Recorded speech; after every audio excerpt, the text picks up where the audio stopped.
Hello, je voulais te parler dans cette vidéo de ta souveraineté. Alors c'est un grand mot qui fait peur, qui est tout ça. Moi je voulais te parler un petit peu des maîtres, de ceux qui nous apprennent. Je vais te partager des expériences personnelles parce que j'ai l'impression que ça touche quand même pas mal de personnes en ce moment autour de moi. Donc, moi, dans mon parcours, je te parle de moi, pas pour recentrer le débat sur moi, mais parce que je pense que ça peut éclairer certaines personnes. Et j'ai pas du tout d'ego à dire moi.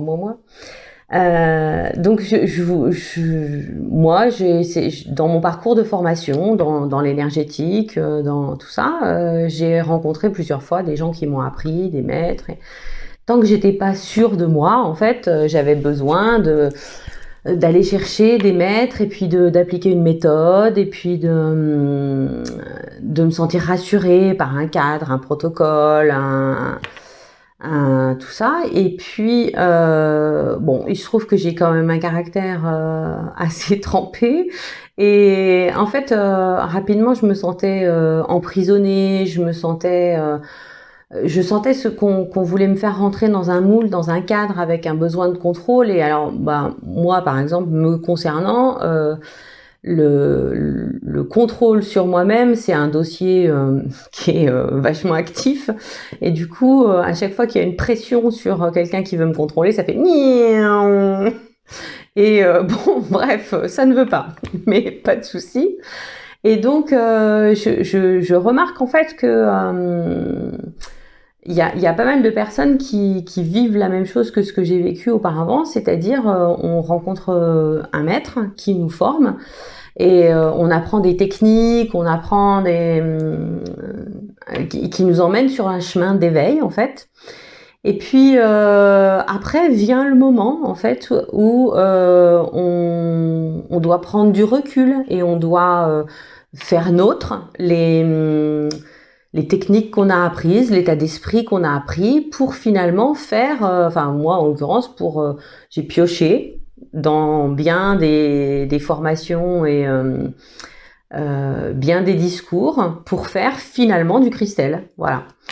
Et il y a ce moment un petit peu douloureux de séparation du maître où on se dit ah mais non mais en fait il m'a enseigné ça, enfin, il ou elle m'a enseigné ça et il y a comme un espèce de contrat de fidélité qui s'est noué entre les deux euh, où on n'ose pas sortir de ce qui a été dit à se dire ah ben non on m'a dit de faire comme ça, faut que je fasse comme ça ou alors ben non je peux pas me positionner comme ça ou je peux pas briller, je peux pas faire de l'ombre, je peux pas ceci, je peux pas cela et du coup je voulais te dire que parce que je sais que dans les gens qui regardent il y a beaucoup de gens qui sont dans des chemins d'éveil, dans des chemins d'apprentissage, tout ça.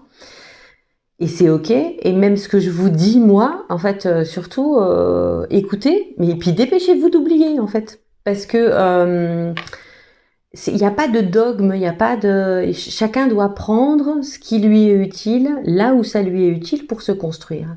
Et puis former, chacun pour soi, sa propre vérité, sa propre ligne directrice. Et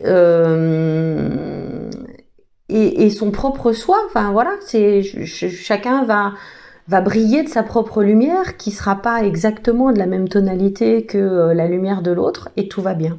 Et c'est très bien comme ça. Moi, je vois dans les personnes que je forme, il y a rien qui me fait plus plaisir que quand la personne que je forme, elle va plus loin que moi. Elle est capable de me dépasser. Elle me soumet des idées auxquelles j'avais pas pensé. Elle m'apporte aussi quelque chose. Ça, c'est super riche, l'échange. Mais je voulais te dire que il y a dans le rapport enseignant-enseigné, quand il y a un endroit où on se sent obligé de faire ce qu'on nous a dit, où on sent un petit peu pas la liberté de briller de notre propre lumière. J'ai eu le tiercé mais dans le désordre. Et bien là, ça doit t'alerter en fait. Tu dois te dire mais est-ce que je suis ok avec ça? Et c'est encore une fois, c'est ok d'être ok avec ça. Si tu es à une période de ta vie où tu te dis ah non non non, moi je peux pas inventer ma propre façon de faire, je veux suivre cette façon de faire, tout va bien. Et si tu te dis ah ouais non mais là l'autre il est juste en train un petit peu de me freiner, ou il y a un petit barrage là sur mon chemin, et bien c'est ok aussi pour que tu retires le caillou et puis que tu puisses aller sur ton chemin comme tu veux. Mais en tout cas, ce que je veux te dire, c'est que l'important, c'est de faire tout ça en conscience.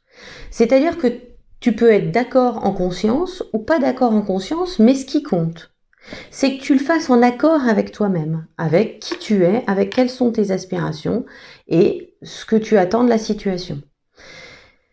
Donc voilà ce que je voulais te dire aujourd'hui.